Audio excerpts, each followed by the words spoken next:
Une succession a pour conséquence d'opérer un transfert du patrimoine du défunt vers des bénéficiaires, qui peuvent être les héritiers ou les légataires. Pour ces héritiers et légataires, la question essentielle après la liquidation de la succession est de savoir comment exercer leurs droits. Comment vont-ils démontrer leur qualité, démontrer qu'ils sont devenus titulaires des droits qu'ils tirent de la succession? Par exemple, en vendant un bien qui fait partie de la succession, ou en demandant à ce qu'une somme d'argent qui appartenait au défunt soit transférée sur un compte ouvert à leur nom. Ces opérations impliquent des tiers, et ces tiers doivent pouvoir avoir confiance dans la qualité et le titre des bénéficiaires. Est-ce que l'héritier possède bien la qualité nécessaire pour vendre ou disposer d'un bien faisant partie de la succession? On a une question identique qui se pose pour l'exécuteur testamentaire, voire aussi pour l'administrateur d'une succession. Le règlement prévoit un nouvel instrument qui répond à ce besoin, le certificat successoral européen. C'est une sorte de passeport délivré par une autorité pour permettre aux bénéficiaires de la succession de démontrer leur qualité. Le certificat protège aussi les tiers en leur donnant des garanties sur l'identité de la personne avec qui elle traite.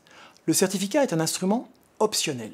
Son utilisation n'est pas obligatoire. Un héritier ou un légataire peut choisir d'utiliser un autre instrument prévu par le droit d'un État membre. Chaque État membre est maître du jeu et peut déterminer quelle autorité est compétente pour délivrer le certificat européen.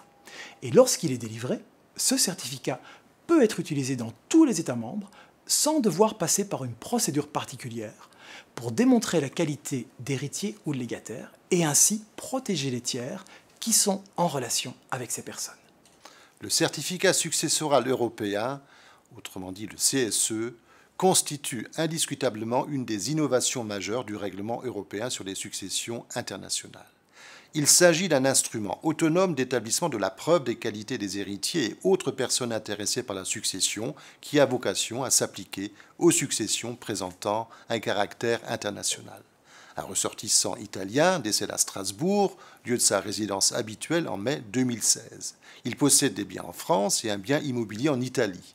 Ces héritiers, pour justifier de leurs qualités héréditaires en Italie, pourront s'adresser à un notaire français en vue d'établir un CSE qui vaudra preuve des qualités héréditaires tant en France qu'en Italie. Mais le caractère international de la succession ne justifie pas toujours l'établissement d'un CSE. Plus précisément, il y a lieu d'établir un certificat lorsque celui-ci a vocation à être utilisé dans un autre État membre que celui de l'État de l'autorité de délivrance. Cette situation peut être illustrée avec l'exemple suivant.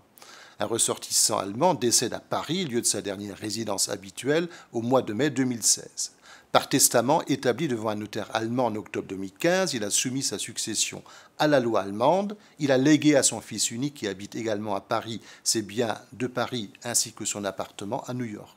Cette succession revêt bien un caractère international et le règlement a vocation à gouverner une telle succession.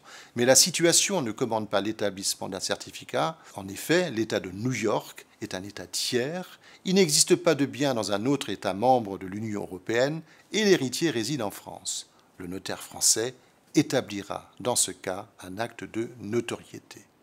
Le règlement organise la circulation du certificat successoral européen au sein de l'Union européenne selon un schéma qui lui est propre. Il ne le rend pas obligatoire et ne le substitue pas aux documents internes de preuve des qualités héréditaires.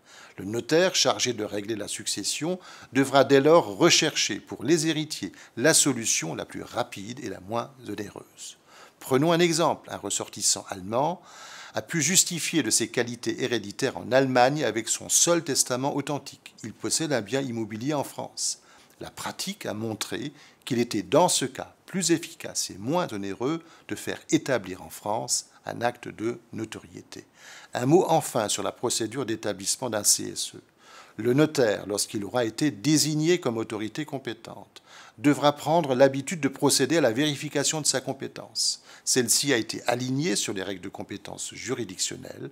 Contrairement à un acte authentique, une décision de délivrance d'un CSE est susceptible de recours ou de retrait, ce qui l'apparente à l'exercice d'une juridiction gracieuse.